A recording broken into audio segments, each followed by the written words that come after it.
Inauguration हो रहा है। विपक्षी पार्टियां, कई सारे विपक्षी, करीब 19 विपक्षी पार्टियों ने आह्वान किया कि वो उनका कहना है कि इस इनॉग्रेशन में वो शामिल नहीं हुई क्योंकि प्रेसिडेंट इनॉग्रेट नहीं कर रही हैं। वहीं एक और विवाद है कि जो इनॉग्रेशन डे है वो सावरकर के जन्म शताब्दी दिवस के साथ एक साथ हो रहा है। देखिए, आपके सवाल का जवाब मैं इस तरह दूंगा कि 2019 के जब लोकसभा के चुनाव हुए, इंतखाबात हुए, इलेक्शन के बाद लोकसभा में वज़ीर आज़म प्रधानमंत्री ने एक ऑल पार्टी मीटिंग बुलाई थी और उस ऑल पार्टी मीटिंग में जितने पॉलिटिकल पार्टीज़ लोकसभा राज्यसभा में उन सबको दावत दी गई थी। उस ऑल पार्टी मीटिंग में ये एजेंडा था कि one nation one election, what more needs to be done to strengthen the democracy of India, हमारी लोकतंत्र को मजबूत करने के लिए और क्या करना चाहिए। और एक तीसरा पॉइंट था, मुझे याद नहीं आ रहा। तो उसमें जितने पॉलिटिकल पार्टीज थे उन सब ने तकरीबन, जो मेरा मेमोरी अगर मेरी राइट है, तो सब ने एग्री हो गए थे वन नेशन इलेक्शन के लिए, सिवाय हमारी पार्टी के। जब मैं था और येचूरी साहब, और मैंने वन नेशन वन इलेक्शन को संविधान के बेसिक स्ट्रक्चर के खिलाफ करार दिया था और कहा था कि प्रधानमंत्री ये चाहते हैं कि देश में सिर्फ उनकी पार्टी मजबूत रहे और कमज़ोर कांग्रेस रहे और बाकी सब पार्टियां ख़त्म हो जाए। तो काफ़ी प्रधानमंत्री मेरे उस बोलने पर, उनका चेहरा बता रहा था, वो बड़े नाराज़ हो गए थे। उसके बाद मैंने इस बात को कहा था कि आप एक नई लोकसभा बनाइए, इसलिए कि जो मौजूदा लोकसभा है वो अगर पार्लियामेंट में अगर किसी बिल पर डिबेट हो रही है या प्रेसिडेंट मोशन पर डिबेट होती है, नो कॉन्फिडेंस होता है, तो बिल्कुल ऐसा लगता है कि आप, मैंने एक चौको ब्लॉक, यानी बहुत ही इनकन्वीनियंस हुआ था उसमें, और उसमें सहूलतें भी नहीं है। तो खैर प्रधानमंत्री जो अपना जवाब दिया वो बड़े नाराज़ हुए मेरे उस बोलने पर कि ओवैसी ने वन नेशन इलेक्शन के ख़िलाफ़ उसने कहा, और उन्होंने मिसालें दी। उड़ीसा में पटनायक साहब जीते विधानसभा और हम लोकसभा जीते, जगन दोनों जीत गए। फिर बाद में प्रधानमंत्री ने कहा कि हाँ हम सोचेंगे, वो रिकॉर्ड्स, वो मिनट्स होंगे लोकसभा में गवर्नमेंट के पास, वो आप देख सकते हैं अगर वो दिए तो। उन्होंने कहा कि हाँ मैं देखता हूँ कि नई पार्लियामेंट बनाना नहीं बनाना। तो पहली पॉइंट तो ये है कि नई पार्लियामेंट की ज़रूरत है, इससे कोई इनकार नहीं कर सकता। दूसरा ये कि जब मीरा कुमारी साहिबा लोकसभा के स्पीकर थी तो उन्होंने एक प्रपोज़ल मूव किया था कि नई लोकसभा बनना चाहिए। उसके बाद उन पर यूपीए में कुछ कॉन्फ्लिक्ट हुआ, वो प्रपोज़ल ड्रॉप हो गया। तीसरी बात यह है कि मौजूदा जो पार्लियामेंट की बिल्डिंग है उसको फायर सर्विसेज से क्लियरेंस नहीं है, उसमें कोई क्लियरेंस नहीं है। अगर आग लग गई तो उसका क्लियरेंस नहीं है। आप लोग मीडिया के लोग तो सिर्फ सेंट्रल हॉल में कभी आते थे, वो भी मोदी साहब ने सेंट्रल हॉल में आपका आना भी बंद कर दिया। मगर अगर आप ऊपर जाएंगे तो मुझे अच्छी तरह याद है कि 2012 या 13 में लेट मुलायम सिंह यादव साहब जब अपनी पार्टी के ऑफिस में खाना खा रहे थे तो एक बिल्डिंग का एक हिस्सा उनके आके उनके टेबल बाजू गिरा। तो ये नई लोकसभा की ज़रूरत है, इसमें कोई डिनाई नहीं कर सकता। अब हमारा जो पार्टी का ऑब्जेक्शन है वो ये है कि लोकसभा में ये theory of separation of powers Bharat के संविधान के बेसिक स्ट्रक्चर का हिस्सा है, और theory of separation of powers में एग्जीक्यूटिव इंडिपेंडेंट रहेगा, लेजिस्लेचर इंडिपेंडेंट रहेगा, जुडिशरी इंडिपेंडेंट रहेगी। हम शुरू से इस बात को कह रहे हैं कि प्रधानमंत्री वज़ीर आज़म ने जब जाकर इसका फाउंडेशन स्टोन डाला, उस वक्त भी मैंने कहा कि ये एग्जीक्यूटिव का गैर ज़रूरी इंटरफेरेंस हो रहा है लेजिस्लेचर में, उनको नहीं करना चाहिए था फाउंडेशन स्टोन में। जब नेशनल एम्बलम का इनॉग्रेशन हुआ उस वक्त भी वज़ीर आज़म और प्रधानमंत्री मोदी पहुंच गए, स्पीकर साहब पीछे खड़े हैं, उस वक्त भी मैंने ऑन रिकॉर्ड कहा था गलत हो रहा है। आज भी मैं कह रहा हूं कि इसका इनॉग्रेशन प्रधानमंत्री को नहीं करना चाहिए, क्योंकि ये theory of separation of powers का वायलेशन है। लेजिस्लेचर इंडिपेंडेंट है, पार्लियामेंट इंडिपेंडेंट है एग्जीक्यूटिव से, जो प्रधानमंत्री हैं, पार्लियामेंट इंडिपेंडेंट है जुडिशरी से, जो सीजीआई हेड करते हैं उसको।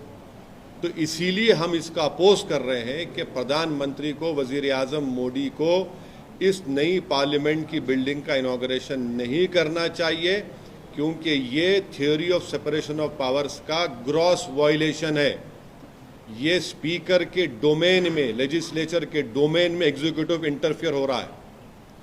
दूसरी बात यह है कि ये जो अपोजिशन पार्टीज के लोग हमसे कोई कांटेक्ट नहीं किए, हमारी पार्टी से, अब क्यों नहीं किए वो उनसे पूछ लीजिए, क्योंकि उनकी नज़र में हम अछूत हैं, अनटचेबल हैं हम।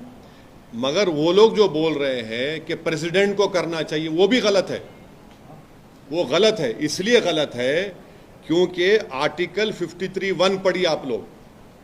आर्टिकल 53(1) ये कहता, the executive power of a union shall be vested in the president and shall be exercised directly or through officers subordinate to him in accordance with this constitution. Article 53(1) तो वो तो president भी तो executive का हिस्सा है, पढ़ते नहीं है ये लोग। इसीलिए हम कह रहे हैं कि स्पीकर कस्टोडियन है लोकसभा का और स्पीकर को करना चाहिए। हम देश के वजीर आजम से, प्रधानमंत्री से ये डिमांड करते हैं कि आप पीछे हट जाइए। आपका तो नाम आ जाएगा फाउंडेशन स्टोन में, इनॉग्रेशन स्पीकर ओम बिरला साहब करने दीजिए और पूरी देश को मैसेज दीजिए कि आप theory of separation of powers को मानते हैं, आप संविधान को मानते हैं और बेसिक स्ट्रक्चर को आप मानते हैं। ये हमारा ये कहना है इस पर। और सुनिए, क्योंकि प्रधानमंत्री अगर राजी हो जाते हैं कि स्पीकर ओम बिरला इस कांग्रेस इनॉग्रेट करेंगे तो एमआईएम पार्टी उसमें उस फंक्शन में जाएगी। अगर प्रधानमंत्री ने बात को नहीं जाएगी तो हमारा मानना यह है कि प्रधानमंत्री एग्जीक्यूटिव के तौर पर वो theory of separation of powers को कमज़ोर करना चाहते हैं, वो लेजिस्लेचर के डोमेन में हावी होना चाहते हैं और ये हमारे बेसिक कॉन्स्टिट्यूशन के, संविधान के बेसिक स्ट्रक्चर का हिस्सा है। ये संविधान के लिए भी ठीक नहीं है, ये theory of separation of powers के लिए ठीक नहीं है, ये इंडिपेंडेंस ऑफ लेजिस्लेचर के लिए ठीक नहीं है। अगर प्रधानमंत्री, वजीर आजम बजिद है कि मैं ही करूंगा इसका, तो फिर हम इस फंक्शन में शिरकत नहीं करेंगे। सावरकर के जन्मतिथि कर रहे हैं, अगर ओम बिरला करते हैं तभी भी जाएंगे सावरकर? अब पहले तो आप पूछ लीजिए प्रधानमंत्री से कि वो असदुद्दीन ओवैसी की इस बात को मानेंगे या नहीं मानेंगे। जब अगर वो पब्लिकली कहेंगे कि ओम बिरला साहब स्पीकर हैं और वो इनॉग्रेट करेंगे, तो फिर आप आकर हमारे सामने माइक पकड़ के खड़े हो जाइए, हम आपको बता देंगे। सर, एक वहाँ पर अमित शाह जी ने भी प्रेस कॉन्फ्रेंस किया और जानकारी ली नए पार्लियामेंट्री बिल्डिंग के बारे में। वहाँ पर एक हिस्टोरिक सेनेगल, ये तमिल का शब्द है, एक राजदंड जैसा है, उसको स्थापित किया जाएगा इस पार्लियामेंट बिल्डिंग में। क्या किया जाएगा? बेसिकली एक राजदंड जैसा है, गोल्ड का बना हुआ है, मेज जैसा, हाँ, उसको स्थापित किया जाएगा स्पीकर के चेयर के साथ। ये जब जहाँ से ब्रिटिशर्स जा रहे थे उन्होंने उसको सौंपा था प्रधानमंत्री उस समय के नेहरू जी को, और अब उसको यहाँ पर पार्लियामेंट बिल्डिंग में स्थापित किया जाएगा। अच्छा। इस कदम को आप कैसे देखते हैं? इसका स्वागत करेंगे आप? हिस्टोरिकली सिग्निफिकेंट एक आर्टिफैक्ट को वहाँ स्थापित करना। वो क्या होगा? वो क्या होगा? वो गदा के जैसा। गदा कैसा होगा? आप गदा को इस्तेमाल कर रहे हैं एग्जीक्यूटिव के लेजिस्लेचर के ऊपर। अरे भाई, हम आपसे क्या कह रहे हैं? आप गदा आप सुन, मैं समझ गया। मैं अमर चित्रा कथा में पढ़ा हूँ अपने बचपने में, जानता भी हूँ। मगर आप theory of separation of powers को क्यों मारना चाह रहे हैं? बेसिक स्ट्रक्चर को क्यों मारना चाह रहे हैं? आप लगा तो रहे हैं, आप तो सजदा भी कर दिए थे जब पार्लियामेंट गए थे। मगर पार्लियामेंट की खूबसूरती यह है कि theory of separation of powers, अगर प्रधानमंत्री ऐसा इनॉग्रेट करेंगे और स्पीकर को पीछे कर देंगे, तो सवाल मोदी और ओम बिरला साहब का नहीं है, ये एक प्रेसिडेंट बन जाएगा गलत, जो हर प्रदेश में, हर स्टेट में हर चीफ मिनिस्टर बोलेगा कि नहीं स्पीकर कुछ नहीं, मैं हूं, तो फिर इंडिपेंडेंस ऑफ लेजिस्लेचर का क्या होगा? ये पॉइंट है। और आर्टिकल 53(1) पढ़ना चाहिए अपोजिशन पार्टीज को, और बोले जा रहे प्रेसिडेंट करे। अरे प्रेसिडेंट तो एग्जीक्यूटिव का हिस्सा है भैया, पढ़ा करिए थोड़ा आप लोग। आप हमसे नफरत करते हैं, करिए, कोई बात नहीं, मतलब पढ़ लीजिए। प्राइम मिनिस्टर ऑस्ट्रेलिया में विजिट कर रहे हैं, वहाँ के प्राइम मिनिस्टर ने उनको बॉस बोला है कि आपके बॉस कौन है? आप लोगों के बॉस कौन है? हमारे बॉस जनता है। आप लोगों के बॉस कौन है? आप पूछ लीजिए अपने आप से। जानते हैं पप्पा जी हैं आप लोगों के बॉस। हमारे बॉस जो है जनता है, जनता हमारे कोट डाली। अब वो बोले नहीं बोले मेरे को क्या करना है, उनसे जाके पूछिए ना। 12 घंटे का सफर है, चले जाइए प्लेन में। इंडिया ने कर्नाटक गवर्नमेंट से कहा है कि हिजाब बैन पर हम शुरू से इस बात का डिमांड कर रहे हैं कि हिजाब बैन अनकॉन्स्टिट्यूशनल है, जो बीजेपी की सरकार ने किया था। वो आर्टिकल 29 राइट टू कल्चर का ब्लेटेंट वायलेशन है, ग्रॉस वायलेशन है। ये हम शुरू से कह रहे हैं। कोई क्या कहता है नहीं कहता हमको मतलब नहीं। हमारा कंसिस्टेंट स्टैंड ये है कि राइट टू कल्चर एक अनफेटेड फंडामेंटल राइट है संविधान में, और मुझे उसका प्रोटेक्शन हासिल है। वो अनकॉन्स्टिट्यूशनल है, उस बैन को जाना चाहिए। सुप्रीम कोर्ट में भी जब ये 2 जजेस बेंच के पास गया तो 2 जजेस ने डिफरिंग ओपिनियन दिया, और एक फेवर में जो जजमेंट आया तो उन्होंने यही बात कही है। और आप कैसे रोकेंगे किसी को कपड़ा क्या पहने? कर्नाटक में कांग्रेस की सरकार आई सर। मैं जो शुरू से बोल रहा हूं, उनको बोलने की क्या जरूरत है? जो संविधान पर हल ओत लिए हैं उनको संविधान का पासो-लिहाज रखना चाहिए। कर्नाटक में नहीं, कांग्रेस सरकार ने 5 अपने जो चुनाव के पहले के वादे थे उसको पूरा कर दिया, लेकिन बजरंग दल के ऊपर खामोश है बैन के ऊपर। आपने पहले भी सवाल उठाया था। नहीं, अभी तो हनीमून पीरियड चल रहा है।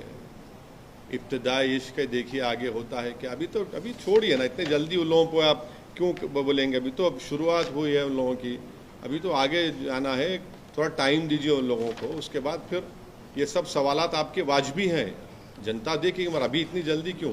नई सरकार बनी है, उनको टाइम दीजिए। ये जो न्यू पार्लियामेंट बिल्डिंग है और ये जो सिंबल जो लगाने की बात कर रही है, अपोजिशन पार्टीज कह रही है कि ये एक कम्युनल डिवाइड करने की कोशिश कर रही है बीजेपी। आप कैसे देखते हैं? क्या ये कम्युनल डिवाइड की तरह आप देखते हैं इसको? कम्युनिटीज़ को डिवाइड करने की तरह देखते हैं? मैं ये बोलूँगा कि जो भारत का संविधान बन गया था और भारत के संविधान बनने के बाद उस किताब पर बड़े बड़े लोगों ने साइन की, जिसको हम अंग्रेजी में कहते हैं हमारे फोर फादर्स। उस संविधान की किताब में भारत की हिस्ट्री में जो लोगों ने बड़ा रोल अदा किया उन सब की फ़ोटो है, जिसमें राम सीता की भी है, गौतम बुद्ध की है, महावीर की भी है, गुरु नानक जी की है, और उसमें बादशाह अकबर की भी है, झांसी रानी की भी है, और टीपू सुल्तान रहमतुल्लाह अलैह की भी है। वो किताब तो पार्लियामेंट के लाइब्रेरी में मैं देख के आऊँ, आज भी है। अब उसको क्या करेंगे आप उसको क्या करेंगे? और दूसरी बात, ये देश का जो संविधान है वो किसी रिलीजन को मानता नहीं है, वो सब रिलीजन को सेलिब्रेट करता है। और अगर बीजेपी इस देश को 1 नेशन 1 रिलीजन 1 कल्चर 1 लैंग्वेज के लाइन पर लेके जा रही है, तो फिर ये तो आप उन लोगों को धोखा दे रहे हैं जिन्होंने देश की आज़ादी में अपनी जानों को कुर्बान किया था। बाबा साहब अंबेडकर ने जब संविधान में बात की थी, लिबर्टी, इक्वालिटी, फ्रेटर्निटी, जस्टिस, ये प्रियम्बल क्या है? ये इसको समझने की जरूरत है। अच्छा लगता है सर, नए पार्लियामेंट बिल्डिंग में समान आचार नागरिक संहिता, यूनिफॉर्म सिविल कोड का बिल गवर्नमेंट लेके आएगी, प्रॉब्ली फर्स्ट बिल हो सकता है वो। अब नहीं मालूम कि क्या क्या लेकर आएंगे, नहीं लेकर आएंगे, मगर हम फिर से देश के वजीर आज़म से, प्रधानमंत्री से डिमांड करते हैं कि आपका नाम तो प्लैक पर आ जाएगा, वो रहेगा भी, मगर इनॉग्रेशन स्पीकर लोकसभा ओम बिरला साहब से करवा दीजिए। जरा दिल बड़ा करिए ना, दिल बड़ा करने में क्या हो जाएगा? आप बाजू ठहरिए खैंची से, ओम बिरला साहब काट देंगे उसको, और क्या है उसमें बुरी बात क्या है? कभी कभी सेकेंडरी भी तो हो जाइए। हर चीज में आप आगे रहेंगे तो कैसा होगा? ये तो theory of separation of powers का मामला है। हाँ, आपकी पार्टी है, अलग बात है, एग्जीक्यूटिव का फंक्शन है, बिल्कुल आप प्राइम मिनिस्टर हैं, मगर ये तो लोकसभा है, लेजिस्लेचर है, ये तो बेसिक स्ट्रक्चर का हिस्सा है। इसमें भी आप सामने रहेंगे तो कैसा होगा बताइए। फिर संविधान पर आपने ओथ लिया है, आपने तो सजदा किया है पार्लियामेंट के सामने, आपने संविधान को चूमा है। सर, एक और इम्पोर्टेंट जो बात चल रही है आजकल ऑर्डिनेंस को लेकर के, दिल्ली सरकार वर्सेस सेंटर, जिस प्रकार से सेंटर में ऑर्डिनेंस, देखिए सुनिए, ऑर्डिनेंस जो लाया गया है सुप्रीम कोर्ट के जजमेंट के बाद लाया गया है, लीगली सरकार को राइट है ऑर्डिनेंस लाने का, मगर एथिकली उनको राइट नहीं था। लीगली तो राइट है, एथिकली उनको राइट नहीं था। जब सुप्रीम कोर्ट ने कह दिया तो आपने ऑर्डिनेंस ला लिया, उनको लीगली राइट है। अब हम ये पूछना चाह रहे वो हमारे छोटे रिचार्ज की पार्टी से कि आर्टिकल 370 जब पार्लियामेंट में आया था तो आपने बीजेपी को सपोर्ट क्यों किया? आज आप रो रहे हैं, आज आप रो रहे हैं। कल हम जब पुकार कर कह रहे थे कि आपने सपोर्ट क्यों किया 370 का। 370 को जो निकाला गया है वो कॉन्स्टिट्यूशनल ब्रीच है। आपने जम्मू कश्मीर लद्दाख को अलग अलग कर दिया। जब आपने सपोर्ट किया था, नहीं किया था, दिल्ली के मुख्यमंत्री की पार्टी ने, आपने सपोर्ट किया था, तो उनको बीजेपी को मौका मिल गया ये करने का। अब ये लंबा चलेगा। अब पार्लियामेंट शुरू, अब देखिए अब सुप्रीम कोर्ट खुलेगा, छुट्टियां शुरू होंगी, वहां पर जाएगा मसला ये, तो सरकार की तरफ से बोला जाएगा कि हम मानसून सेशन में बिल ला रहे। अब बिल आएगा, बिल में बीजेपी की ब्रूट मेजोरिटी है, बिल आ जाएगा, फिर सुप्रीम कोर्ट जाइए, चलिए जंग चलिए, वहां चलते रहेगी। ये देखिए आप, व्हाट अंग्रेजी की कहावत है, what goes round comes around, ये उनसे हुआ है। आप 370 क्यों सपोर्ट किया बताइए? 370 आपने सपोर्ट किया ना, नहीं किया? अगर आप उस वक्त आपको ख्याल होता है कि आप खुद एक यूनियन टेरिटरी में हैं और एक स्टेट को तोड़कर यूनियन टेरिटरी बनाया जा रहा है, तो आपके तो कान खड़े होना चाहिए थे कि तो हमसे भी होगा, ये सांप हमारे गले में डाला जाएगा। मगर आपको बड़ा, आपका सो कॉल्ड नेशनलिज्म पर आपको चलना था। सर, फिर से गाली पॉलिटिक्स हो रही है। अधीर रंजन चौधरी ने प्राइम मिनिस्टर को पागल मोदी बोल के बोला है। कौन? अधीर रंजन चौधरी। अब जो बोल रहे हैं उनसे पूछिए। मुझे तो इतनी गर्मी नहीं हो रही है, गर्मी ज़रूर है, मगर इतना तो गर्मी नहीं होनी चाहिए। वो जो बोल रहे हैं उनको उनसे पूछिए कि उन्होंने क्यों कहा है, भाई किस मूड में कहा है, क्या कहा है। मैं कैसा बोलूँगा? मैं तो ये कह रहा हूँ कि प्रधानमंत्री दिल बड़ा करके स्पीकर लोकसभा से कह दें कि आप इसका इनॉग्रेट कर दीजिए, ख़त्म होगी बात। सर, कभी न कभी आप भी अब ये नए पार्लियामेंट में जाएंगे। हाँ, जाएंगे, बराबर जाएंगे। मैं, अरे उस ऑल पार्टी मीटिंग में तो मैंने ही कहा था, मैं सुनिए, नहीं सुनिए, मैंने ही कहा था कि नई बिल्डिंग बनाइए। और उस मीरा कुमारी ने प्रपोजल भी उस वक्त यूपीए ने किया था, बाद में ड्रॉप हो गया वो। बिल्कुल मैं कह रहा हूँ नई पार्लियामेंट की बिल्डिंग की ज़रूरत है। आप लोग अंदर देखते नहीं, हम लोग कैसा बैठते हैं, कितनी मुश्किल होती है जब पूरे, अगर 450 500 छोड़िए, अगर 450 मेंबर बैठे, कितना मुश्किल होता है जाना निकलने के लिए। तो नए पार्लियामेंट में गए सर, आप देखे कैसी बिल्डिंग है? नहीं, ये ना थी हमारी किस्मत, दिखाया नहीं कि प्रधानमंत्री चले गए, वो खुद देखे हैं, फाउंडेशन स्टोन से लेके, एम्बलम से लेके, नई बिल्डिंग में जाकर आपने दबा दबा कर फोटोआं ली, आपने पूरा एक आधा घंटे का प्रोग्राम कर दिया आपने। तो हमारे को भी लिख जाते, तो अब तो जाना तो पड़ेगा। क्या कोई पुरानी मेमोरी सर, पुराने पार्लियामेंट बिल्डिंग की, क्या ये देखिए, देखिए ये राजनीति में मेमोरीज काम नहीं करते। ये सब उस वक्त जवानी में जो आप होते हैं तो अच्छा लगता है। ये राजनीति में आप हैं, आपको काम करने के लिए जा रहे हैं, आप मेमोरीज के लिए नहीं जाते। आपके ऊपर एक बहुत बड़ी जिम्मेदारी होती है कि आप उस रिस्पॉन्सिबिलिटी को डिस्चार्ज करें जो जनता ने आप पर दी है। ये मैं देख मेमोरी, क्या मेमोरी, काम करना है यार। पब्लिक धूप में खड़े होकर वोट डालती है, गरीब लोग वोट डालते हैं, उनके लिए काम करेंगे। पर्सनल कहाँ जाता है इसमें, कहाँ पर्सनल मेमोरीज हैं? मेरे से 56 लोग आकर गए और आकर चले जाएंगे, मगर मुझे अवाम ने मुंतखब किया है, मेरा काम है काम करना, आप में मेमोरीज करना। अरे मेमोरीज से सवाल नहीं है, सवाल ये है कि आप वहाँ जाकर सरकार को झिझोड़े, बोले, खुलकर बोले, उनकी गलतियों को दोहराएं। और आप वहाँ पर फ्लोर ऑफ द पार्लियामेंट में जा रहे हैं, बाहर बोल रहे हैं बीजेपी को हटाओ, और यूएपी का कानून आ रहा, कांग्रेस बीजेपी मिलकर पास करा रहे हैं। 370 का कानून आ रहा, आप बीजेपी को सपोर्ट कर रहे हैं। दिल्ली हाईकोर्ट ने कहा कि फॉरेन फंडिंग गलत है, एक्शन लो कांग्रेस बीजेपी पे, रेट्रोस्पेक्टिव लॉ ला रहे तो कांग्रेस बीजेपी मिलके कानून बना रहे। यकीनन वो एक पुरानी बिल्डिंग है, तारीखी बिल्डिंग है। उस बिल्डिंग की सबसे बड़ी खुसूसियत और अहमियत हमेशा रहेगी कि उसमें संविधान को बनाया गया था, उसमें भारत के आइन को, कॉन्स्टिट्यूशन को बनाया गया था। उसमें बाबा साहब अम्बेडकर ने नहीं मालूम कितने हजारों घंटे बैठकर उस डॉक्यूमेंट को लिखा, उसमें अपना खून पसीना उसमें बहाया उसमें। तो यकीनन उस बिल्डिंग की तारीखी अहमियत, खुसूसियत बराबर रहेगी। जितने उसमें एमपीज रहे वो बड़े उनके यादगार लम्हात होंगे। बट ठीक है भाई, ये तो ये तो ऐसा है ना कि 5 साल के लिए फिर आप अवाम में जाते हैं, अवाम आपको मुंतखब करी, फिर आप जाते हैं। बिल्डिंग कुछ हो, बिल्डिंग को देखकर काम नहीं करना चाहिए, जिम्मेदारी को देखकर काम करने की बहुत बड़ी जरूरत है।